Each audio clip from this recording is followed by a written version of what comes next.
మీ అందరికీ నా వందనాలు.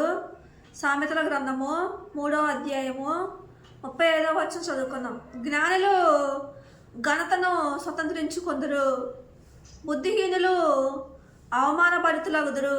దేవుడు ఎక్కడ అంటున్నంటే, మనం జ్ఞానంగా బ్రతికే వారంగా ఉంటే, పరిశుద్ధంగా బ్రతికే వారంగా ఉంటే, పవిత్రంగా బ్రతికే వారంగా ఉంటే మనకు ఘనతలు వస్తాయి అంటున్న దేవుడు.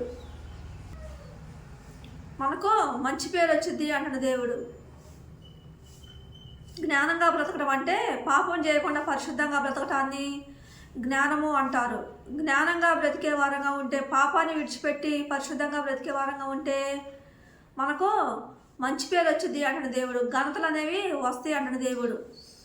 ఈ లోకంలోని బుద్ధిహీనంగా బ్రతికే వారంగా ఉంటే, భక్తిహీనంగా బ్రతికే వారంగా ఉంటే, పాపం చేసే వారంగా ఉంటే ఆ పాపాన్ని బట్టి మనకి అవమానాలు, నిందలు, శ్రమలు, రోగాలు, బాధలు, కష్టాలు మనకు ఎదురవుతూ ఉంటాయి.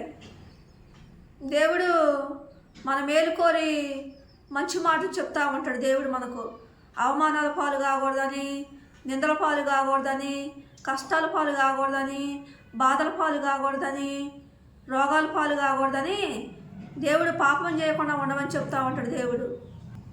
దేవుడు పాపం చేయకుండా ఉండమని చెప్తూ ఉంటాడు. దేవుడు మాట విని మనం పరిశుద్ధంగా బ్రతికే వారంగా ఉంటే, పాపాన్ని మానుకునే వారంగా ఉంటే, మన అవమానాల పాలు కాకుండా ఉండే వారంగా ఉంటాం. నిందల పాలు కాకుండా ఉండే వారంగా ఉంటాం. కష్టాల పాలు కాకుండా ఉండే వారంగా ఉంటాం. బాధల పాలు కాకుండా ఉండే వారంగా ఉంటాం. రోగాల పాలు కాకుండా ఉండే వారంగా ఉంటాం.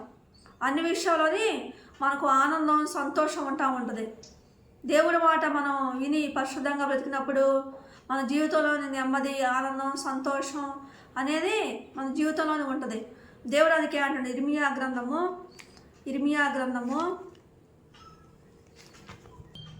గ్రంథము 6వ అధ్యాయము 16వ వచనం చదువుకున్నాం. మేలు కలుగు మార్గం ఏది అని అడిగి అందులో నడుచుకోండి, అప్పుడు మీకు నెమ్మది కలుగును.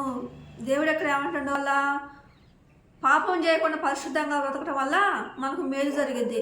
అందుకే దేవుడు అంటున్నాడు, మేలు కలుగు మార్గం ఏదో అడిగి తెలుసుకొని అందులో మీరు నడువుడి అంటాడు దేవుడు.